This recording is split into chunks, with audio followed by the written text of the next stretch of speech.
Acompanhe a partir de agora mais um podcast do Preto no Branco.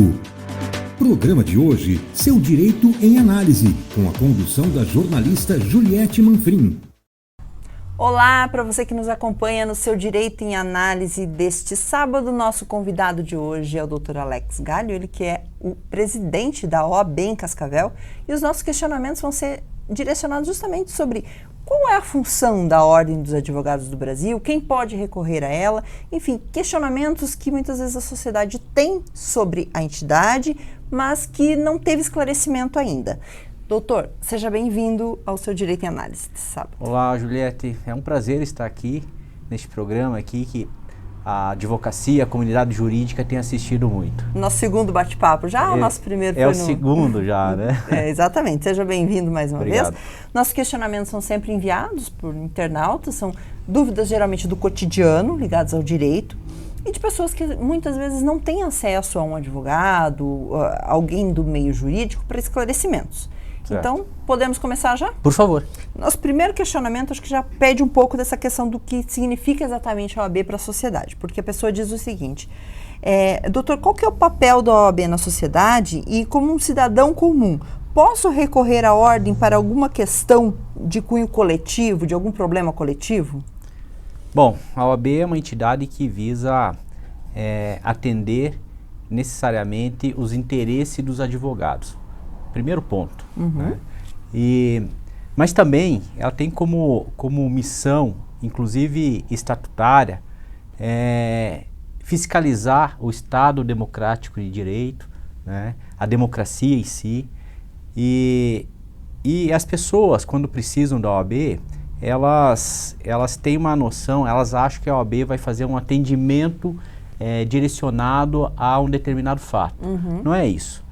Nós, como eu disse, temos essa característica de defender os direitos, as prerrogativas dos advogados, mas quando vem uma questão de interesse público, nós acabamos analisando e ver se faz sentido, por exemplo, uma atuação institucional da OAB. Entendi. Como exemplo, a questão da vara de violência contra a mulher, que nós temos brigado pela implantação de uma segunda vara. Já não dá conta mais, né? A primeira vara já não dá conta mais, a demanda é grande, tem poucos juízes, poucos promotores, processos que estão sendo designadas audiências para 2026.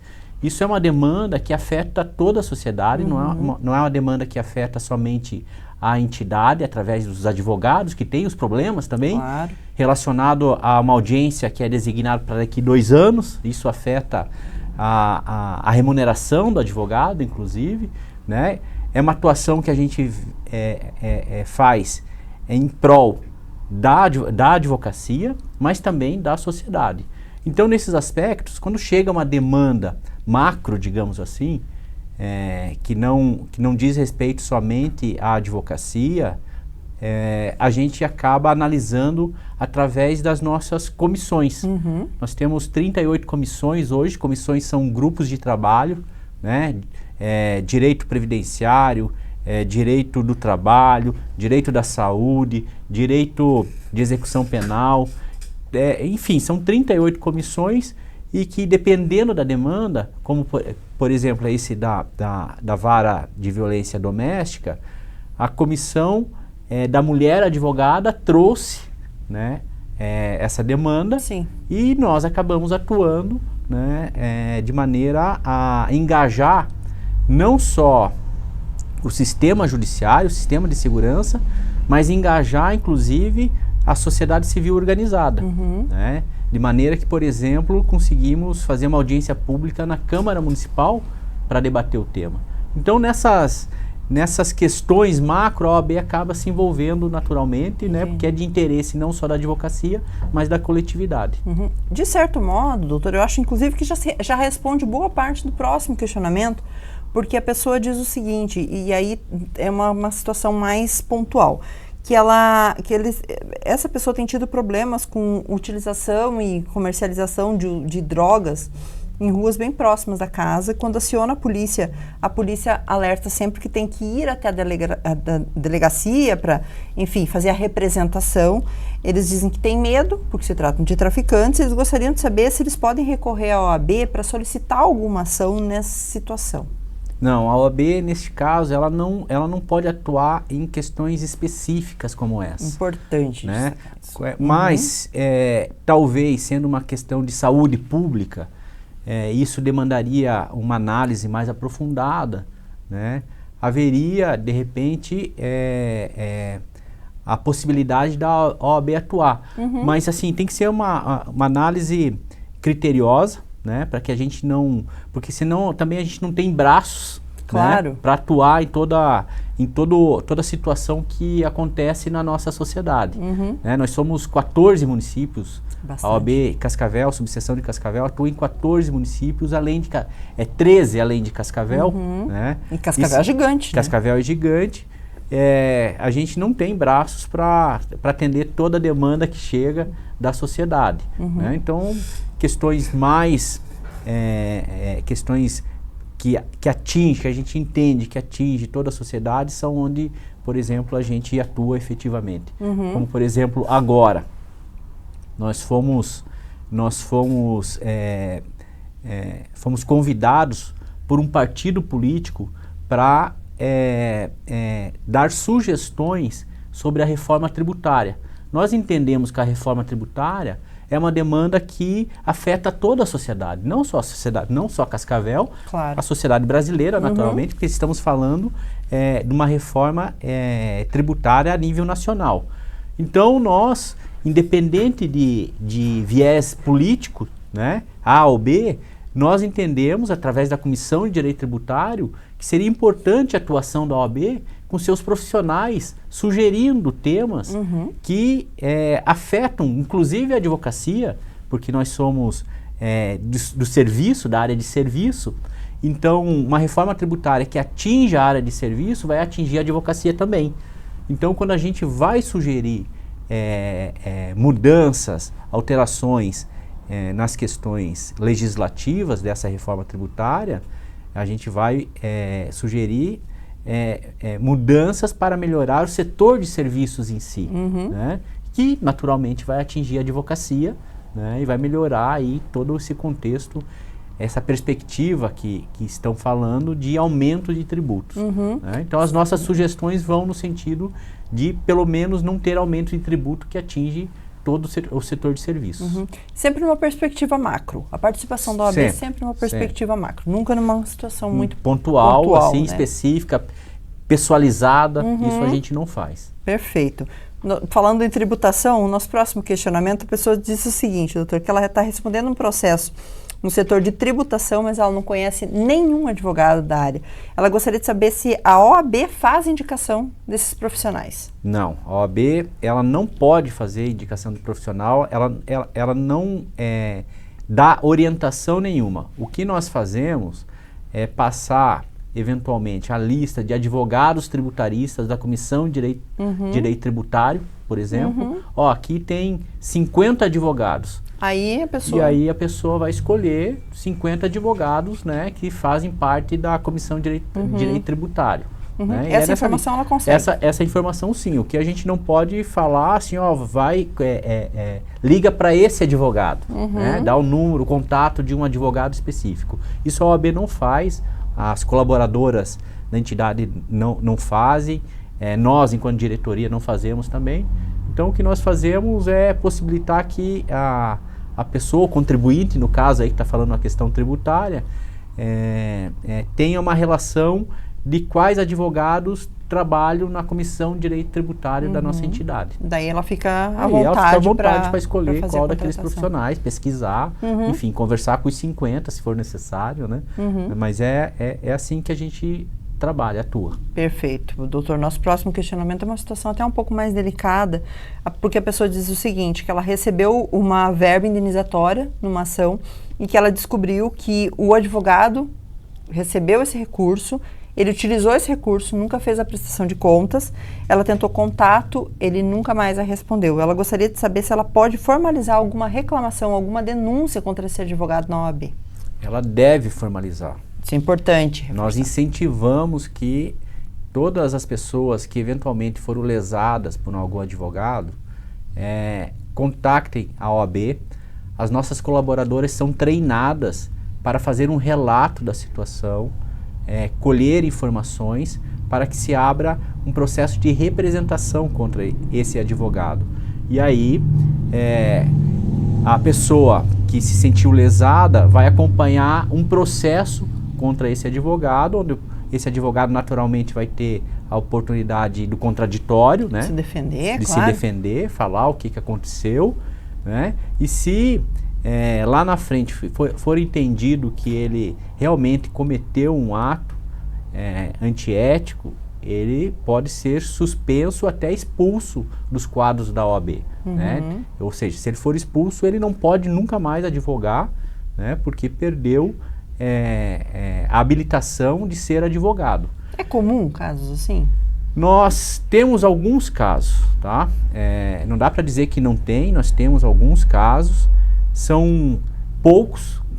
Graças a Deus nós temos assim uma educação ética, uma qualificação ética, onde a gente busca constantemente qualificar e capacitar a advocacia, mas às vezes acontece que um advogado acaba saindo fora da linha e sofre as consequências, né? Nós temos um conselho que julga esses advogados que cometem uma infração ética disciplinar, e são julgados em primeira instância aqui em Cascavel por 23 conselheiros que julgam esse profissional. Nós temos sido muito rigorosos, né, na atuação, né? Se comprovadamente o advogado obteve vantagem ilícita aí em algum contexto, nós optamos por excluir esse advogado dos quadros da OAB. Né? Lógico, o advogado pode recorrer, né? Aí nós temos o TED, que é o Tribunal de Ética Disciplinar, que fica em Curitiba, né? Que são conselheiros do Paraná que fazem o julgamento desses profissionais, se assim podemos falar, né? E eles acabam sendo julgados numa segunda instância, podendo inclusive ir por uma terceira instância, que é em Brasília, no Conselho Federal da OAB. É como se fosse na justiça local, na justiça estadual, e federal, no STF ou no STJ. É nessa linha que segue todo um rito, né? Mas nós, Cascavel, assim, nós adotamos uma política muito severa de não amenizar para advogado que comete infração ética disciplinar. Né? Então, o advogado pode ser suspenso, pode ser expulso, pode sofrer uma advertência, dependendo do contexto. Numa situação dessa, né, o advogado, a gente vai sugerir a expulsão do advogado dos quadros da ordem. É uma situação grave, né? Gravíssima. Muito grave. Isso afeta toda a advocacia. Exatamente. Um advogado, né, a história da caixa da maçã, do tomate podre, né? Um pode, né, contamina todos os demais, mesmo que aqueles outros não estejam envolvidos. A classe fica mal falada, a classe fica afetada, né? E isso é ruim para toda a comunidade, inclusive, porque o advogado, como diz a Constituição, é essencial para a justiça, claro, né? E nós precisamos mostrar que nós somos importantes para a justiça, inclusive agindo com rigor quando algo assim acontece. Quantos advogados a gente tem em Cascavel? Hoje nós estamos em torno de 3.500 advogados. Nossa, tem um para cada 100 habitantes? Exatamente. Nós somos uma das cidades, tem um estudo de um professor de Londrina chamado Bruno Greco. E ele desenvolveu um estudo e fez alguns comparativos com alguns países. Tá? O Brasil é um dos países que mais tem advogados no mundo. Em torno de 690 advogados a cada 100 mil habitantes. Bastante mesmo. Cascavel está beirando um advogado para cada 100 mil habitantes. Né? Para cada 100 habitantes? Para cada 100 habitantes, exatamente. É muita 1.000 gente. advogados para cada 100 mil habitantes. Então, muito. nós estamos... Cascavel está num patamar assim, onde tem advogados... o Estado de Israel, por exemplo, é o país com mais advogado por habitante. Cascavel se iguala a Israel, por exemplo, segundo esse estudo do professor. A gente pode dizer que é um dos municípios do país onde mais se tem? Porque também a gente tem três... Na região aqui, nós temos umas 10 universidades. E Cascavel é polo, né? Muitas pessoas, assim como eu estudei em Toledo, por exemplo. Me formei em Toledo. Na Unipar? Na Unipar de Toledo. A Andressa, minha esposa, dava aula em Toledo na PUC. Ou seja, só em Toledo já tem são duas universidades, exatamente. Então, assim, a gente aumenta em torno de 200 advogados por ano. É mais ou menos esse o índice de aumento de advogados por ano. É muito, né? Eu acho que um pouco também justifica essa próxima questão, doutor, que a pessoa diz o seguinte, que ela mora numa área rural e que há poucas semanas ela foi procurada por um suposto advogado para propor uma ação coletiva relacionada à energia elétrica. Em primeiro lugar, ela gostaria de saber se um advogado pode fazer isso, pode procurar as pessoas e se oferecer o trabalho, assim, vamos propor uma ação e tal. E em segundo lugar, ela gostaria de saber, de fato, como que ela faz para, de fato, saber se essa pessoa é um advogado? Como que ela checa essa informação? Boa pergunta. O advogado, sim, ele pode buscar clientes, ele pode bater na porta de um cliente e oferecer seus serviços. Pode ligar para uma pessoa e oferecer seus serviços. O que o advogado não pode é criar uma estrutura comercial para oferecer seus serviços, né? O advogado não pode ter vendedor, por exemplo. Entendi. Né? O advogado, ele tem que mostrar o seu serviço por si mesmo, né? Usar as redes sociais, hoje é permitido, a OAB permite. Que está bem forte na área do direito. Exatamente. Né?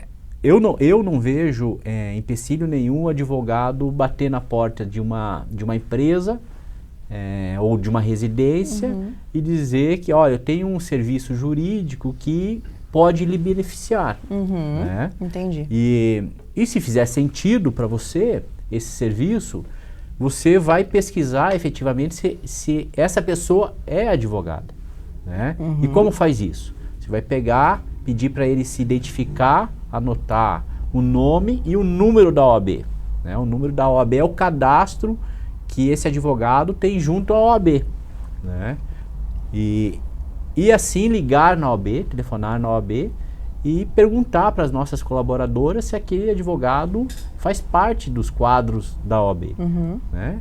E sendo parte, é importante, eu sugiro conhecer o escritório desse advogado, né, a estrutura desse advogado, para saber efetivamente se esse advogado tem um local onde a pessoa possa procurá-lo quando quiser alguma informação referente ao processo. Né? Assinar um contrato sem conhecer o advogado efetivamente, sem ter referência desse advogado, sem perguntar para o amigo, você conhece esse advogado? Né? É um risco, porque a advocacia sofre com as fraudes de pessoas que se passam por advogados. Nós vivemos isso aí, o golpe do WhatsApp. Né? A gente constantemente está fazendo campanhas sobre os golpes do WhatsApp, onde pessoas se passam por advogados, têm informações de processos existentes, porque os processos são públicos. Claro. E acabam passando informações verídicas e a pessoa acredita que é seu advogado. Né? E eventualmente paga uma despesa. Né? E quando vai perguntar para o advogado realmente, aquela despesa que eu paguei era do quê? Não era, não fui eu. Aí descobrem que passaram por um golpe. E não é só a vítima, a pessoa que pagou, que passa pelo golpe. Não, o advogado também. Há poucas semanas, uma das advogadas que faz coral conosco lá no coral da OAB, falou, passei o dia inteiro no telefone ligando para os meus clientes para dizer, não sou eu que estou pedindo dinheiro nos processos, porque as pessoas estavam se passando como se fosse do escritório dela. Exatamente. Então, é um desafio também isso, né? Porque é um desafio. A pessoa está afrontando um advogado que conhece lei.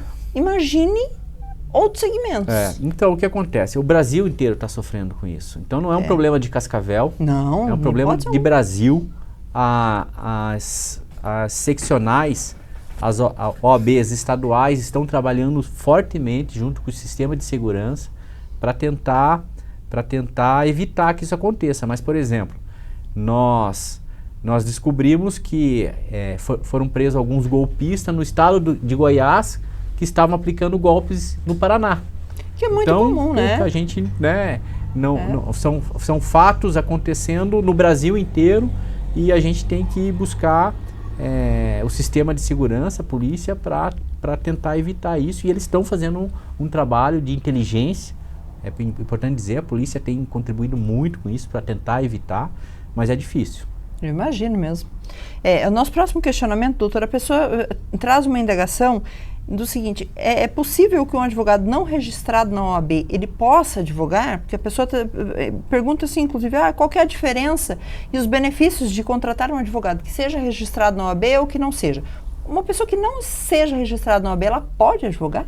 Não existe advogado não registrado na OAB. Se alguém vier com esse papinho, já é golpe, né? Todo advogado é advogado porque fez uma prova muito difícil e passou nessa prova, fez juramento e tornou-se advogado. Ganhou lá seu número da OAB, que acaba sendo o seu sobrenome.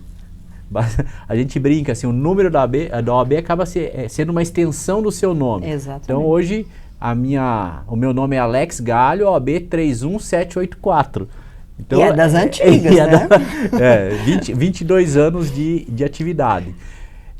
Então, se alguém chegar e falar que está advogando e não tem OAB, ele está buscando aplicar um golpe nessa pessoa aí, que ele está vendendo um serviço jurídico, porque só quem pode atuar em serviços jurídicos é advogado. Né? Então, e o advogado tem que ter cadastro na OAB, né? Tem que estar cadastrado na OAB, se não estiver, não é advogado. E se essa pessoa for insistir, na verdade não é nem se insistir, se essa pessoa informar que não é advogado, mas está oferecendo serviços advocatícios, essa pessoa está exercendo irregularmente a profissão. Isso é crime. A gente teve um caso emblemático de uma situação, né? Tem um caso grande aqui de uma solucionadora de problemas jurídicos bancários, né, que foi processada, a OAB atuou fortemente, porque eles agiam como se advogados fossem, né, em negociações com bancos, com credores, enfim. Então a OAB ela tem uma comissão de fiscalização, inclusive, atuante nesse setor. Essa situação aconteceu aqui em Cascavel. Nós, através da comissão de fiscalização, na gestão ainda lá atrás do Dr. Charles Duvison, começou essa investigação. Na gestão passada, o Dr. Jurandir, o Dr. Paulo Pegoraro, que era vice-presidente, conduziu essa investigação que motivou uma decisão do Tribunal de Justiça aí, determinando que essa empresa não oferecesse mais serviços jurídicos. E ela continua oferecendo? Ela mudou o mote dela, mas ela continua oferecendo, a seccional continua trabalhando, buscando através de meios judiciais encerrar a atividade dessa empresa. Entendi. Mas o sistema judiciário, ele permite, e tem que ser assim, né? A Constituição garante o contraditório defesa, né? E a ampla defesa. Né? Então, é um processo que ainda a gente entende que vai mais um pouco, mas certamente o futuro demonstrará que a OAB tem razão e essa atividade ela vai se encerrar. Uhum. Então, nesses casos também, por exemplo, alguém te procurou e disse, sou advogado, mas eu não tenho registro na OAB. Não é advogado. E é bom denunciar também, né? Fazer um boletim de ocorrência. E denunciar para a própria OAB também? Pode fazer isso também? Principalmente. A OAB é atuante. Nesses casos também a gente ajuda a subsidiar informações para a polícia. Perfeito. Nós vamos para o nosso último questionamento, doutora. A pessoa diz o seguinte, que ela tem um familiar que está detido, que está preso, e que a cada dia a cadeia já está superlotada, cada dia chegam mais pessoas, e que nesses últimos dias, com esse calor intenso, a situação ficou insuportável. Elas gostariam de saber se em alguma instância ou em alguma circunstância a OAB pode auxiliar em processos ligados a penitenciárias ou a cadeias, por exemplo. A OAB não pode atuar de forma individualizada, como nós falamos no início. Uhum. E a OAB atua. Nós temos uma comissão muito ativa, que é a Comissão de Execução Penal. Uma comissão que a sua presidente é a doutora Suelane. Ela tem constantemente, através dos membros dessa comissão, visitado as penitenciárias, a cadeia, né? A Comissão de Direito Penal, doutor Júlio Morbach. A Comissão de Prerrogativas tem feito esse trabalho também, hoje comandada pelo doutor Alessandro Rossetto, nosso conselheiro de subseção que também. Já esteve aqui conosco também. É um líder nato também, tá? O doutor Alessandro Rossetto. E nós temos feito esse trabalho de acompanhamento, de questionamentos junto ao sistema de segurança. Porque, veja só, quando a gente fala em sistema, não é somente os agentes que estão trabalhando lá, claro. na penitenciária. Eu fui visitar a penitenciária. O sistema são os agentes, são os políticos, né? O agente é só ali quem está na boca da coisa, né? Exatamente. Então, o secretário de segurança, tudo isso é o sistema de segurança. O governador, né? Então, o que a gente acompanha são os agentes penitenciários, os agentes penais, que chamam hoje, trabalhando com um pouco instrumento de apoio, né? E a gente sabe que eles estão na linha de frente, né? E essas pessoas que estão lá, são os internos que dizem, elas sofrem porque o sistema não dá um suporte para eles. O sistema não dá uma cela adequada para eles, né? A gente conhece o sistema penitenciário cascavelense da nossa região aqui e sabe que, imagina inclusive que nesse momento de calor ou no momento de frio, né, eles estão passando por dificuldade. Eu estive lá no inverno, naquele momento frio. O que percebi? Eles tinham cobertores, né? Tinham 3 ou 4 cobertores, que é o que determina as normas de execução penal, e tinham lá todo o material para o frio. O verão, eu imagino que seja mais difícil, porque não tem ar-condicionado nas celas, e a gente passou por um momento agora, né, esse calorão que 40 graus, né? Todo mundo sofreu. Né? A OAB tem a Comissão de Direitos Humanos, que busca, de alguma maneira, também trabalhar nessas questões, só que não depende da OAB a solução desses problemas, né? Depende muito mais da vontade política, né? De mandar mais recursos, de dar mais instrumentos para os agentes trabalharem, ou seja, são situações que precisam ser melhoradas não só em âmbito estadual, são situações que precisam serem revistas em âmbito nacional, né? Que o problema não é aqui, o problema é macro, né? Ocorre no Brasil inteiro, mas a OAB está sempre buscando entender, né? Até para não apontar o dedo. A gente tem falado assim, Juliette, a gente vem aqui não para apontar o dedo e mostrar os problemas, a gente vem aqui para somarmos, para ajudarmos nas soluções. O que vocês precisam, né? E é assim que a gente tem trabalhado, buscando entender quais são os problemas efetivamente, né? até para fazer um trabalho político, né, institucional, né, no sentido de dizer para um deputado, olha, a penitenciária está com problema X, talvez você possa, né, com a força política, ajudar a solucionar. E isso demanda vontade política, claro, né, e demanda uma atuação efetiva de todo o sistema de segurança, e a OAB é uma parte de tudo isso.